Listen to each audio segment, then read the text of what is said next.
Welcome to the Pete Show. I'm Stabby Pete. I'm Pete Chaos. I'm Happy Pete, and introducing Urban Pete, Country Pete's cousin who can hang. Bullshit. Today we are doing something a little bit different, since Country Pete has to work tonight and actually doesn't like whiskey. We're definitely doing whiskey, specifically Scotch whiskey from Costco. They have this cool holiday pack that came out with 4 different regional scotches. Of course, they're the Kirkland brand scotches, which are bottled by Alexander Murray. And I'm curious to see what they taste like. I love Scotch, but I have not had these. Yeah, this is the first year they've ever done this, so there's no background knowledge besides the different scotches they put out. Those other scotches they put out have all been blended over different regions or whatever. They haven't been like named. To the rim, please. I've been pretty impressed with Kirkland alcohol that I've had before. Yeah, Kirkland, the Grey Goose knockoff is my favorite vodka. So what we're doing first?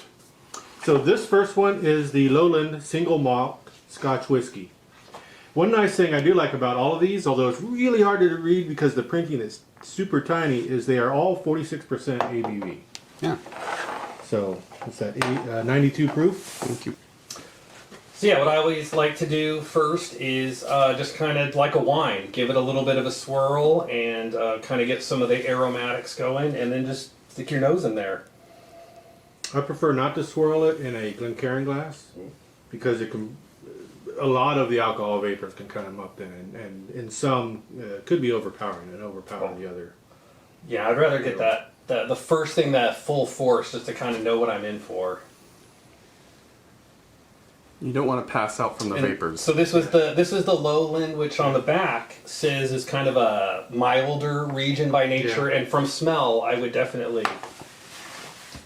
agree. It's not a very harsh, not a very alcoholic smell. It's kind of a mild Scotch smell. Yeah. And it's very light golden color. Yeah. Yeah, it almost looks like honey color. Yeah, Super almost. beautiful.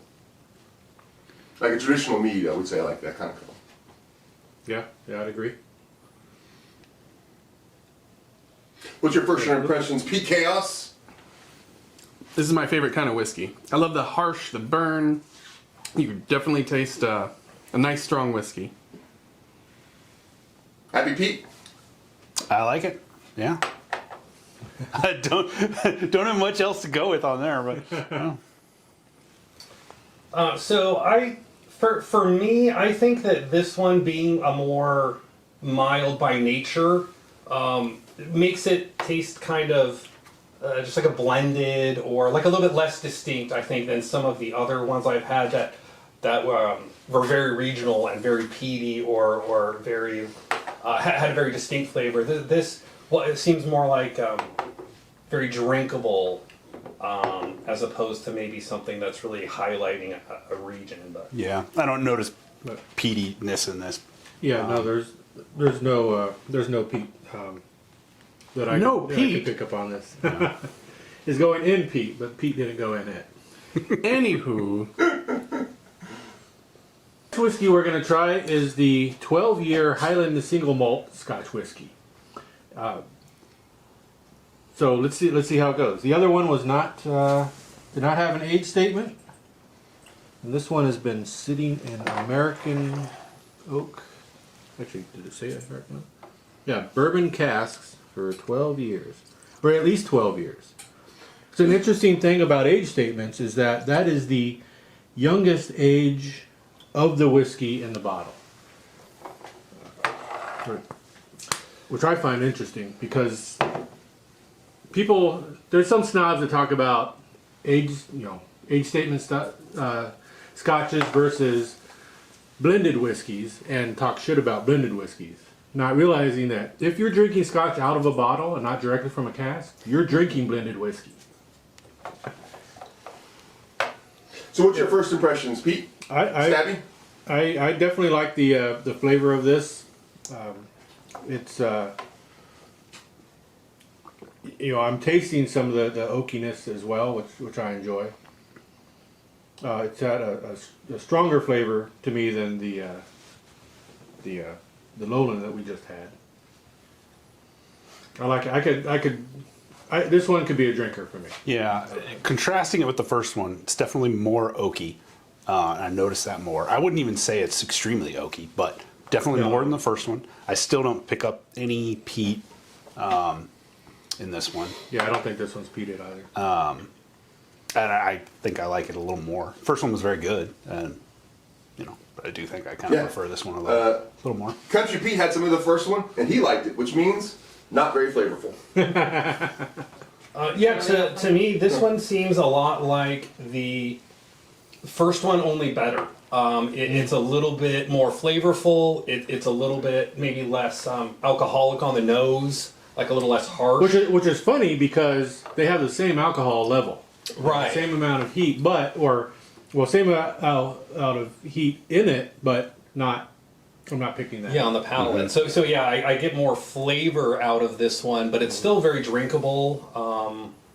It's not. Yeah, that's not that hearty peatness that some of them are. It's a little bit more smoky, a little bit more oaky.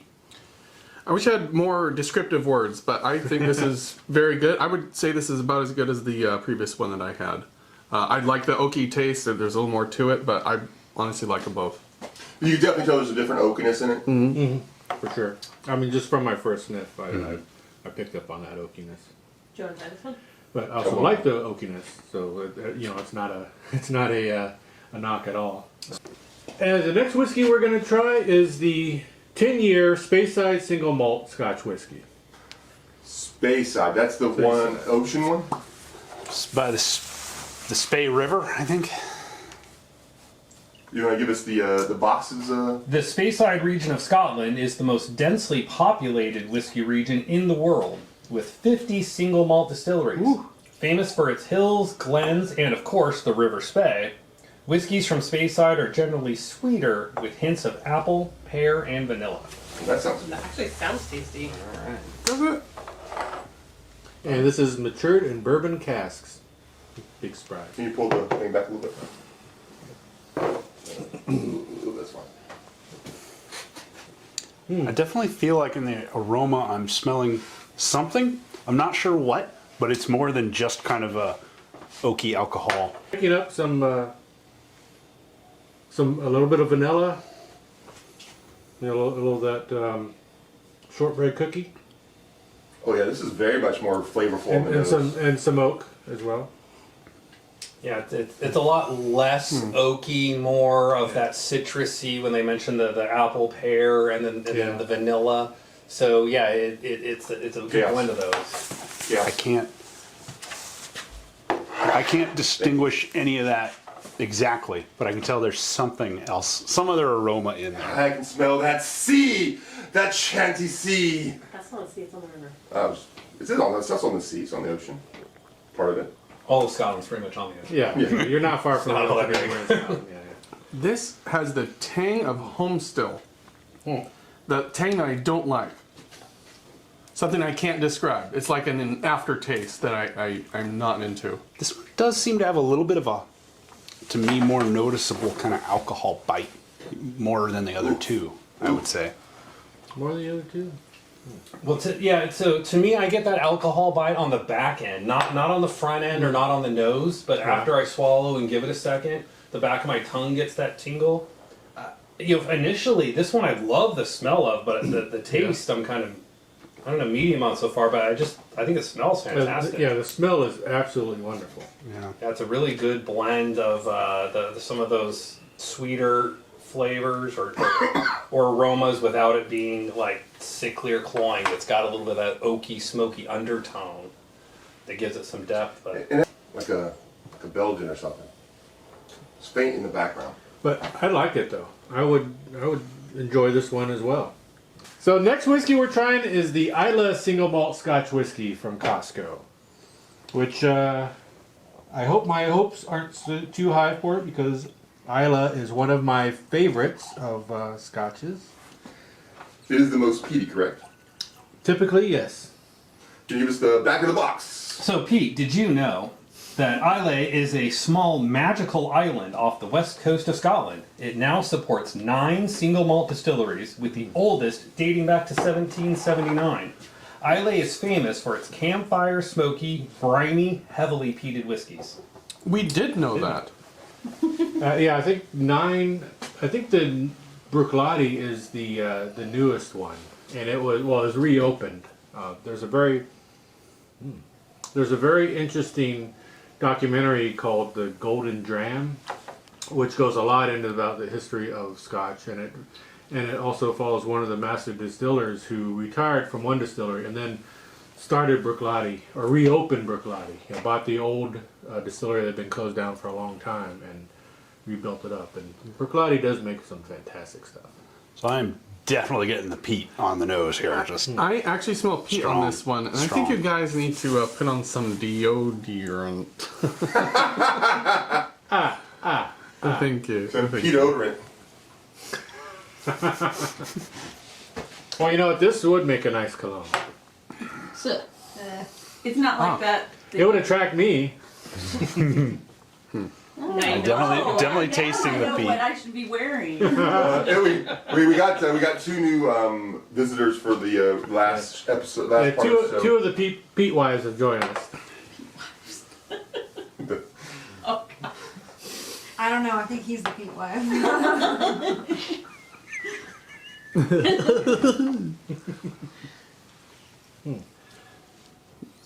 Yeah, so this to me is what people think of when they think of Scotch. They think of it's that peaty, smoky. Yeah. Even though out of the 4, this is the only one I would say that has that peaty Yeah. flavor. Yeah. Yeah. I think it was either 10 or 12 that I thought, or I think the 10 that I picked up any kind of peat flavor, and that even could have been my imagination. But there's definitely peatiness to this one. And so how would you describe peatiness then? There's a smokiness as well as an earthy flavor. Yeah, say I don't know, and maybe almost like acrid, maybe just a little bit of like acidity. Can be, yeah. But not necessarily in a bad way, just in a strong flavor way. Now, one of the distinguishing things about Islay scotches and the peat they use is that because they are a small island on the a lot of their peat has a lot of seawater influence, and so that's where you might get briny notes and iodine notes Wow. in their scotches. Now, when we talk about peat, what does that even exactly mean? I mean, I maybe have a vague idea, but does anyone have a good? So it is in. There's peat bogs or swamps. I know there's a different name for them in Alaska, but we have them here, where vegetation dies and goes into the water, and very slowly over time it degrades or Yeah, it turns into like a real loamy Yeah. soil, real earthy, yeah, very thick, really verdant. I mean, and so, they will harvest that big muddy blocks of it and then dry it, and it becomes something that you can actually burn, and it creates a lot of smoke when you burn it, and the heat. And so when that's used to dry the malt to make whiskey, a lot of that's when those flavors go into the malt, which then goes into the whiskey. So right now I'm tasting the bottom of a swamp. Yep. Yeah, Yeah, and I think that's something about what I was talking about earlier. Maybe the first one, the lowland being kind of a blended, I don't know, maybe a little bit more generic, and then going all the way kind of up the scale to something that is Scotch. It is full bodied. And it's the sort of thing where some people are going to like it and not. But I think the more whiskeys and scotches you drink, I think you're going to tend towards this. Just something that has more of that scotchy whiskey flavor as opposed to like just drinking a vodka, something just kind of neutral. Yeah. If you're watching this, definitely don't go left to right. Go right to left on the bottles. Start with the lowland. yeah. Go with lowland. then the Highland, then the Spellner, and then the Islay. Yeah. That is the proper order, I think. Yeah. They're the backwards in the box. If you start the way the box is, your lowland won't taste like anything. Well, I mean, it's still the same order, just from here over instead of. Normally Americans go right to left because we read right to left. Right. So do like the Japanese go left to Like right. the Japanese or the Hebrews or the Arabs, that's the direction to drink your Again, scotch. we're going back to that. I think this is pretty good. I love the peat flavor. It's a lot smoother for me than I like in my whiskey. So I feel like, I don't know if it's the whiskey itself, but this is not my favorite because it doesn't have that harshness that I really personally like in my whiskeys. But I think the flavor is incredibly good. We've also had 3 other whiskeys before, so we're less likely to notice harshness, the harsh alcohol. I have no flavors. idea what's going on. I mean, I think it's fair though. We did take breaks between them. We did wash out our glasses. We have a little, a couple bites of food between. So we did do a little bit of kind of palate We have a reset. trade craft platter. Yeah, yeah, we have crafty. So the next thing I want to talk about is value. Would you guys, would you guys buy this for $59.99? Like a full bottle of. No, would you buy This exact sample. Is it worth Yeah, it? yeah, I think it's worth it. $15 a bottle for 200 milliliters? Yeah. Well, I think Well, the best. I mean, what's the total number, total volume of everything together? So it's 800. So it's just a little bit more than a regular bottle. Yeah, I think so. I definitely think it's like a Especially with variety. $50-ish bottle, $50-$60 bottle. Yeah. I think what's really cool about it is that you really get to go on a tour of Scotland. I really felt like they were all pretty different, and they were all like pretty reminiscent of their area too. Except maybe the lowland. The lowland didn't have very much flavor. I think the lowlands probably have more flavor than that normally. I think this is a great it's set. great. You have a whole bunch of different options, different flavors, and you can tell what you like from tasting it. I mean, you got a whole mix of peaty, not peaty. I think this would be a various fantastic levels of gift harshness. for somebody who is new to whiskey and new to Scotch.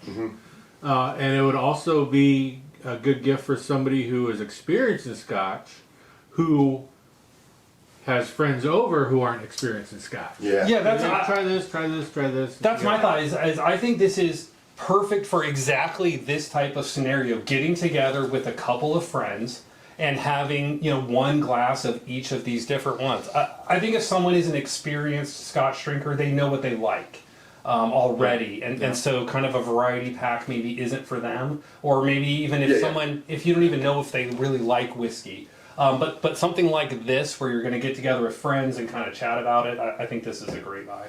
Or if you're really into, a real experience in one particular type of whiskey that's not Scotch, and you wanted to dip your toes into Scotch.